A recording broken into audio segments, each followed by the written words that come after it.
사도신경으로 신앙 고백 드리겠습니다.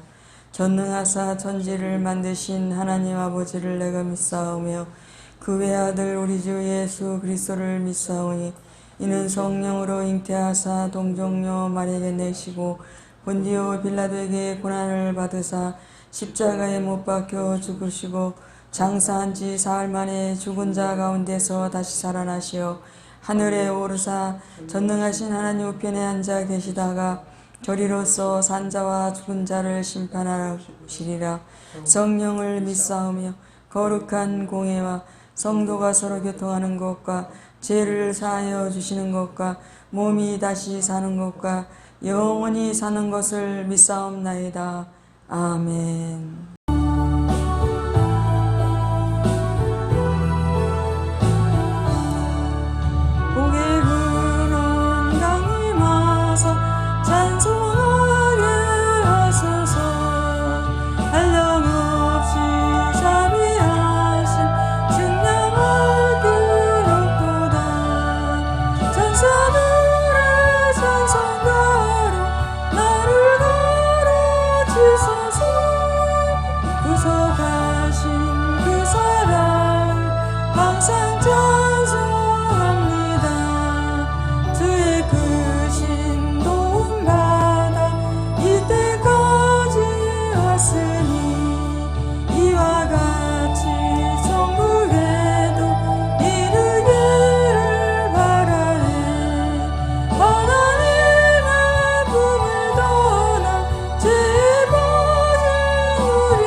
만군의 여호와 하나님, 주님의 은혜와 사랑을 만만으로 감사드리며 주님 앞에 영광 돌리기를 원합니다. 오늘도 주님 앞에 나왔습니다. 예배드리고자 주님 말씀 속에 주님 뜻을 깨닫고자 나왔습니다. 사모하는 영으로 달려나왔습니다. 주님 말씀하소서. 우리가 주님의 율례를 지키며 주님의 법도를 따르겠나이다. 우리들의 모든 죄와 허물 주님 십자가 그늘 밑에 다 내려놓습니다. 아버지, 주님 우리들이 이 세상 살면서 주님께서 조만간 오실 텐데 우리가 벌거벗은 몸으로 또 죄진 모양으로 이 세상을 버타며 짝하며 살아가지 않게 도와주시옵소서. 주님께 영광 돌리며 살아가게 도와주시옵소서. 주님과 동행하며 살아갈 수 있게 도와주시옵소서. 시종을 주님께 맡겨며 거룩하신 예수님의 이름으로 기도드렸습니다. 아멘. 말씀을 보겠습니다. 시편 107편 4절에서 9절까지입니다. 제가 봉독해 드리겠습니다. 저희가 강야 사막길에서 방황하며 거할성을 찾지 못하고 줄이고 목마름으로 그 영혼이 속에서 피곤하였도다. 이에 저희가 그 근심 중에 여호와께 부르짖음에 그 고통에서 건지시고 또 바른 길로 인도하사 거할성에 이르게 하셨도다. 여호와의 인자하심과 인생에게 행하신 기이한 일을 인하여 그를 찬송할지로다. 저가 사모하는 영혼을 만족케 하시며 줄인 영혼에게 좋은 것으로 채워주심이로다. 오늘은 사모하는 영혼이라는 제목으로 은혜를 나누겠습니다. 인생의 삶은 강야와 사막에서 고통하는 것과 같습니다. 본문 4절에 저희가 강야 사막길에서 방황하며 거할성을 찾지 못하고 라고 하였습니다. 하나님을 떠나 각기 제 길로 간 인생의 모습은 유리 방황하며 안식하지 못하고 줄이고 목마름으로 영혼이 속에서 피곤하여 죽게 되었다고 합니다. 그렇습니다. 우리 인생이 거할성인 예수 그리스도 안에 들어가지 않으면 모든 인생은 광야 세상에서 죄와 저주와 마귀의 사슬과 죽음에서 벗어날 수가 없습니다. 험한 세상에서 피난처는 없는 인생들은 불안한 삶을 살아가고 있습니다. 광야는 강이 없고 시내가 없고 샘이 없으며 농사지을 땅과 집도 없고 나무와 꽃과 풀도 없습니다. 이 세상은 가도 끝없는 거친 사막처럼 우리 영혼을 소생케 하고 만족시킬 것이 전혀 없습니다. 사람들은 부귀영화와 공명, 출세, 양명, 이 세상의 물질의 소유를 통해 영적인 만족을 누려보려고 하지만 거기에는 참 만족이 없습니다. 왜 우리 인생이 수고하고 힘든 삶을 살게 되었습니까? 본문 뒤에 나오는 시편 107편 12절을 보면은 하나님의 말씀을 거역하며 지존자의 뜻을 멸시함이라 하였고, 아모스 8장 11절에는 주 여호와께서 가라사대 보라 날이 이를지라 내가 기근을 땅에 보내리니 양식이 없어 주림이 아니며 물이 없어 가람이 아니요 여호와의 말씀을 듣지 못한 기갈이라라고 했습니다. 모든 인생이 하나님과 그분의 말씀을 떠나 길을 잃어버렸으므로 불행하게 되었습니다. 요한복음 14장 6절에 내가 곧 길이요 진리요 생명이니 나로 말미암지 않고는 아버지께 올 자가 없다고 했습니다. 세상 정치나 경제, 철학, 교육, 사상은 바른 길이 아니며 세상 부귀 영화와 육체의 쾌락 등은 우리의 거할성이 아닙니다.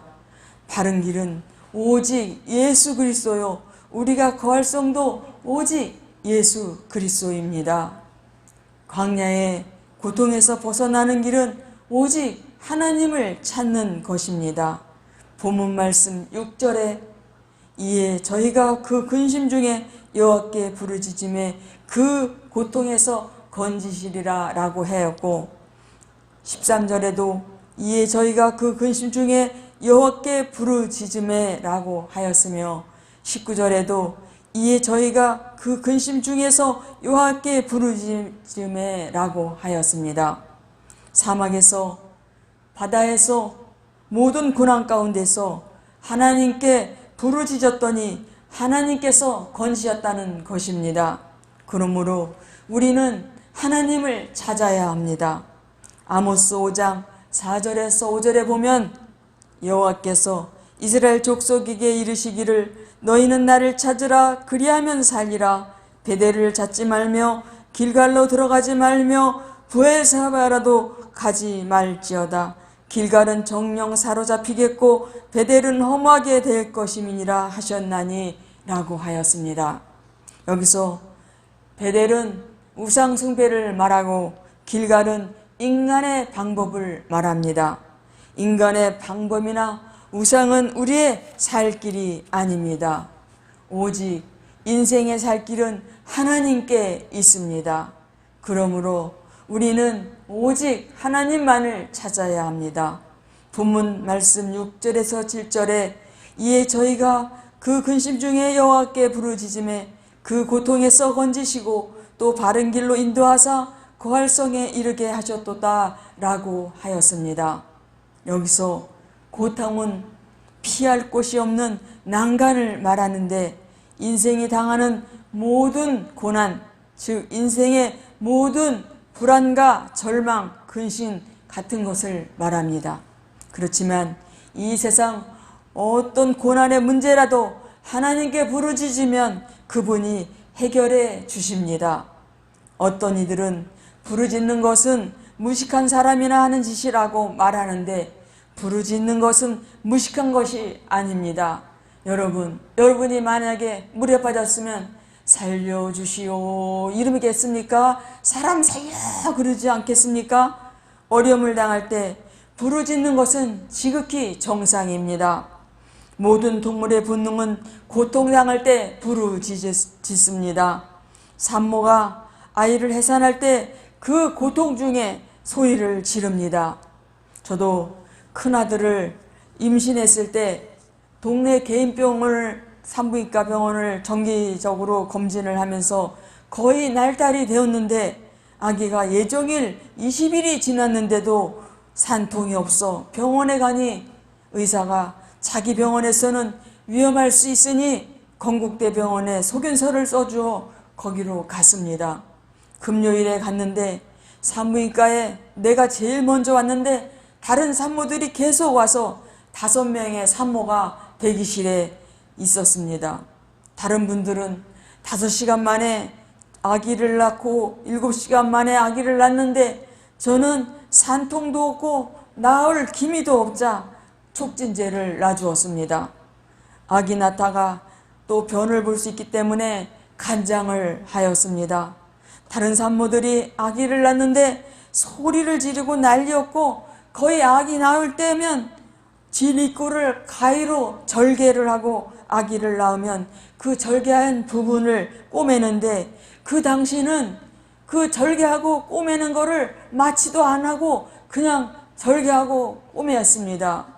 그런데 산모들이 아프다고 막 소리 지르고 어떤 산모는 막 의사에게 욕을 하는 그런 야단 복속을 했습니다.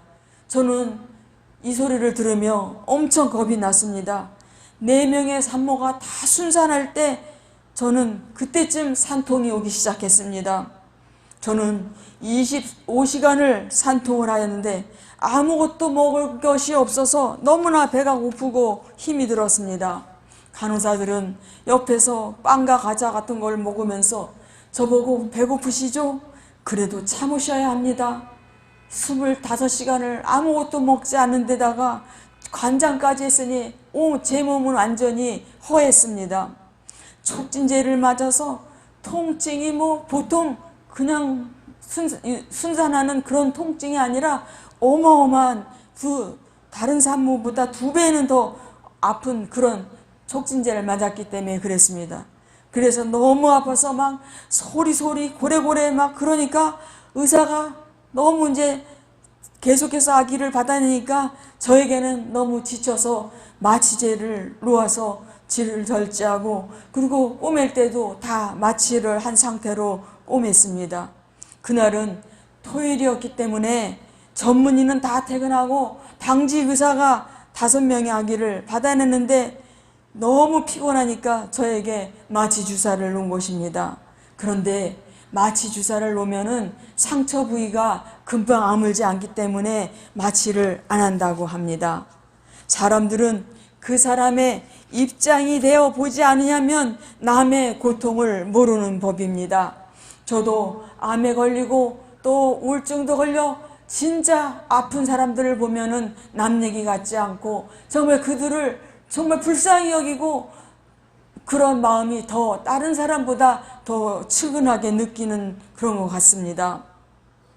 산모가 고통 중에 신음하고 소리 지르지만 고통이 지나면 새 생명이 태어나 그 큰 기쁨을 안겨주는 것처럼 주님께 부르짖는 자도 고통의 과정을 지나면 큰 기쁨을 맛보게 됩니다.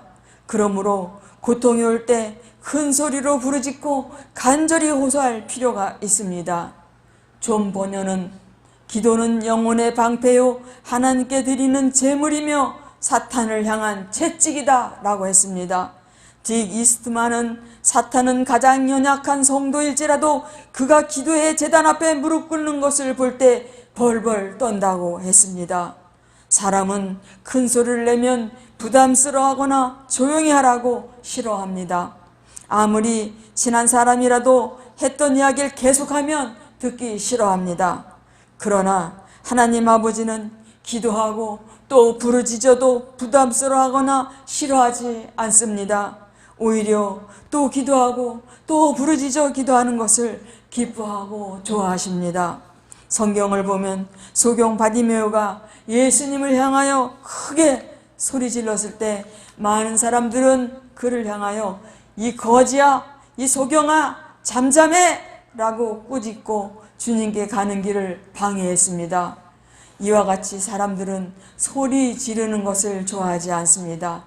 그렇지만 예수님은 그를 데려오라고 하셨고 그에게 내가 무엇을 하여 주기를 원하느냐라고 물으셨습니다.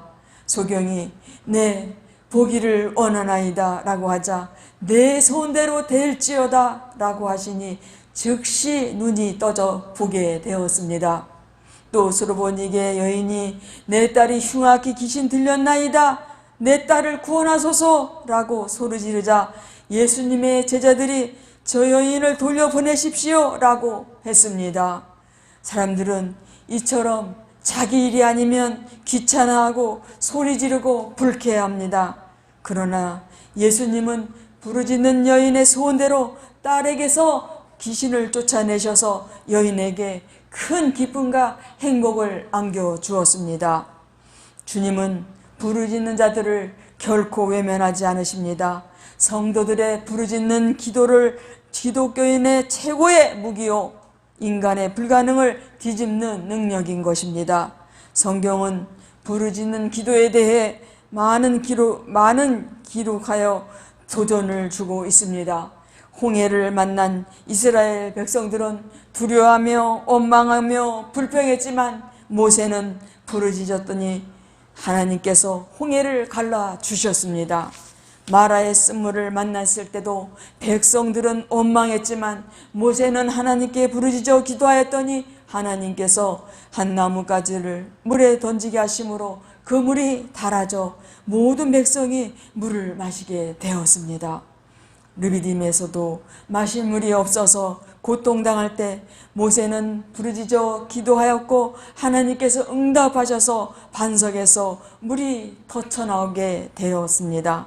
다윗도 시시때때로 부르짖었고 부르짖을 때마다 주님께서 응답하셨습니다. 어떤 목사님이 이제 은퇴한 후 외국에서 젊은 목사님을 새로 부임시켰습니다. 온 성도들이 배움이 적고 연로하신 목사님보다 영어에 능통하시고 박사학위를 받은 젊은 목사님을 모시면 교회가 곧 부흥하게 되리라 확신했습니다. 그런데 기대와는 달리 점점 눈에 띄게 쇠락하기 시작하고 장로님들 그리고 젊은 목사님은 근심하기 시작했습니다. 그러던 어느 날 목사님이 강단에서 기도하는 중에 갈리 집사님이 청소하러 왔습니다. 목사님이 집사님 제가 은퇴하신 목사님과 비교해서 다른 점이 무엇입니까? 라고 질문했습니다. 그러자 갈리 집사님이 제가 무엇을 알겠습니까?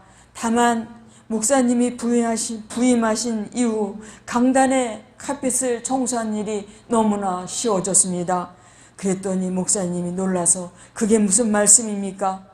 예, 은퇴하신 목사님은 이 강단에서 기도하실 때마다 얼마나 통곡하며 콧물 흘리며 기도하셨는지 카페트에 콧물 눈물이 떨어져 걸레로 깨끗이 닦아야만 했습니다. 그래서 늘 신경 쓰느라고 제가 청소하는 데 힘들었습니다. 그 순간 히스기야에게 임하였던 내가 내 기도를 들었고 내 눈물을 보았노라 라는 생각이 들었습니다.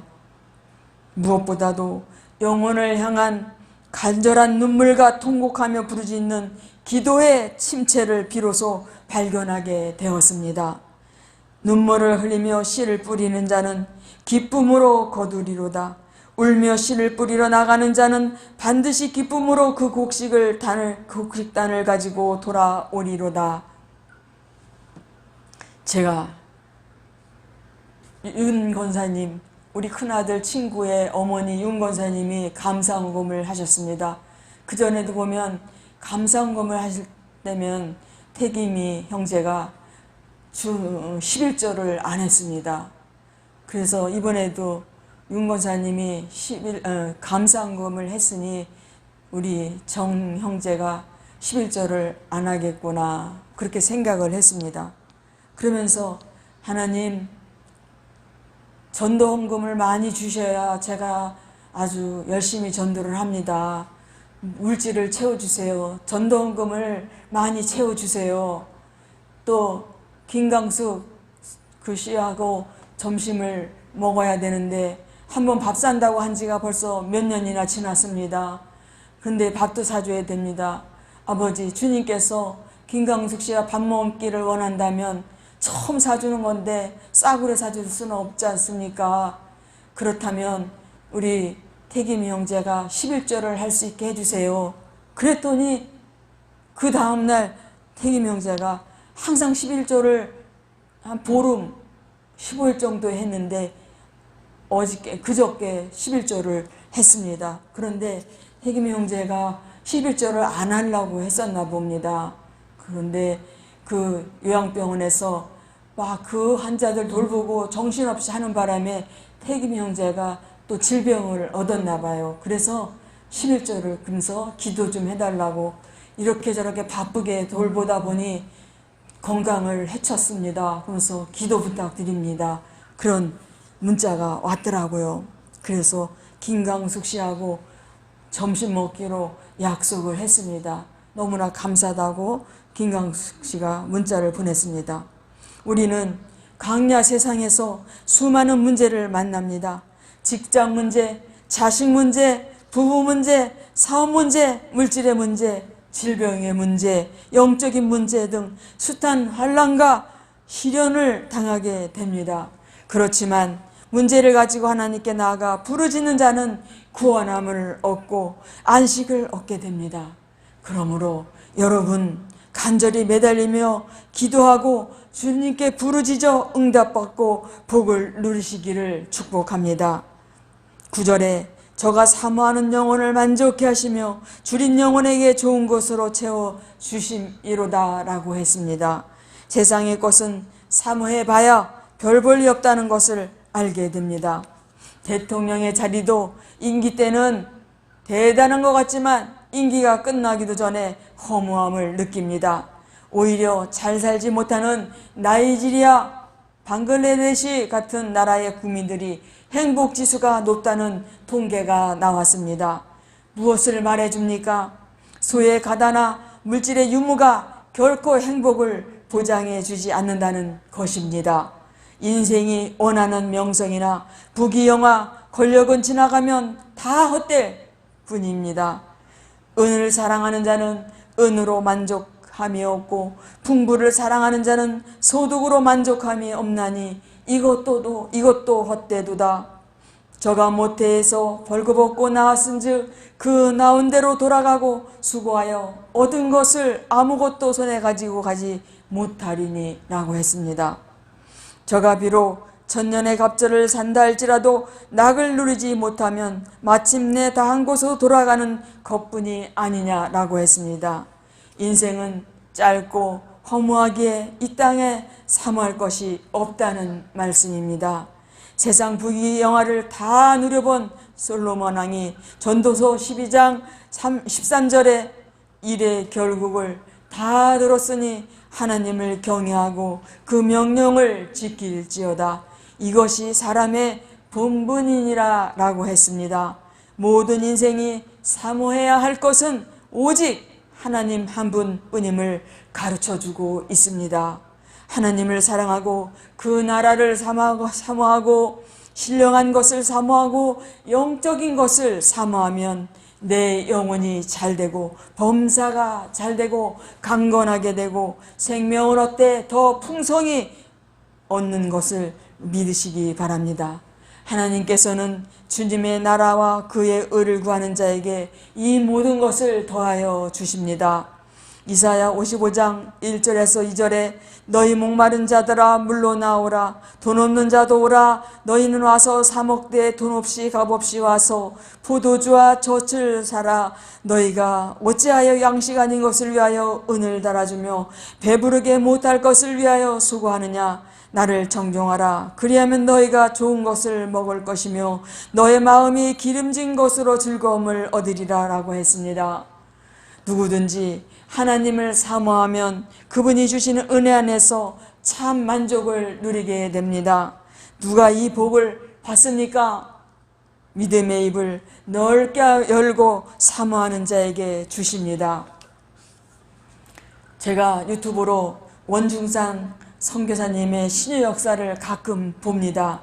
그런데 그분은 아주 전 세계적으로 이 코로나만 아니었으면 전 세계를 다 누비며 더 많은 사역을 감당하셨을 텐데 지금 이 코로나로 인해서 외국을 다니지 못하고 가끔 나가십니다.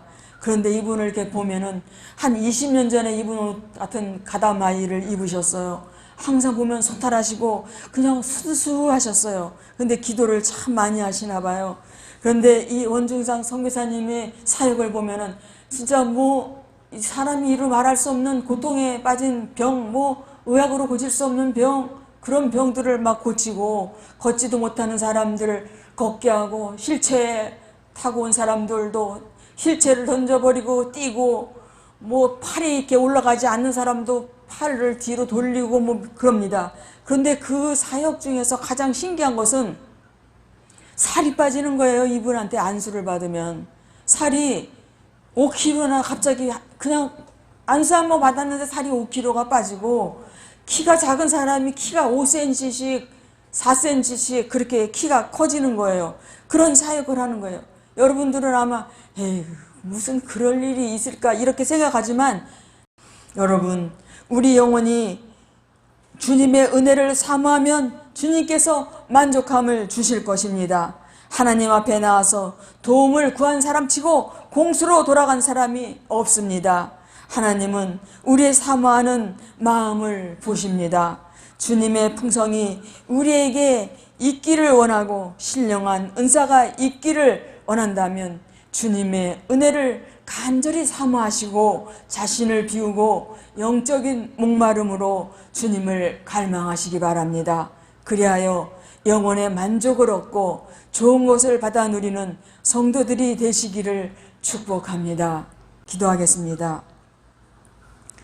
우리에게 문제가 생기면 부르짖어 기도하게 하여 주시옵소서. 문제가 생기기 전에 항상 기도하게 하여 주시옵소서. 하나님을 사랑하고 그의 나라를 사모하고 신령한 것을 사모하고 영적인 것을 사모하여 영혼이 잘되고 범사가 잘되고 강건하여 생명을 얻되 더 풍성한 삶을 살게 하여 주시옵소서.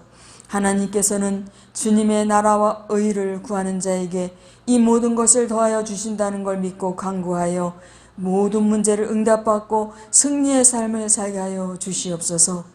예수님의 이름으로 기도드렸습니다. 아멘.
그 손 모자를 만져라 그 손 모자를 만져라 주가 날 지키며 인도하시네 그 손 모자를 만져라.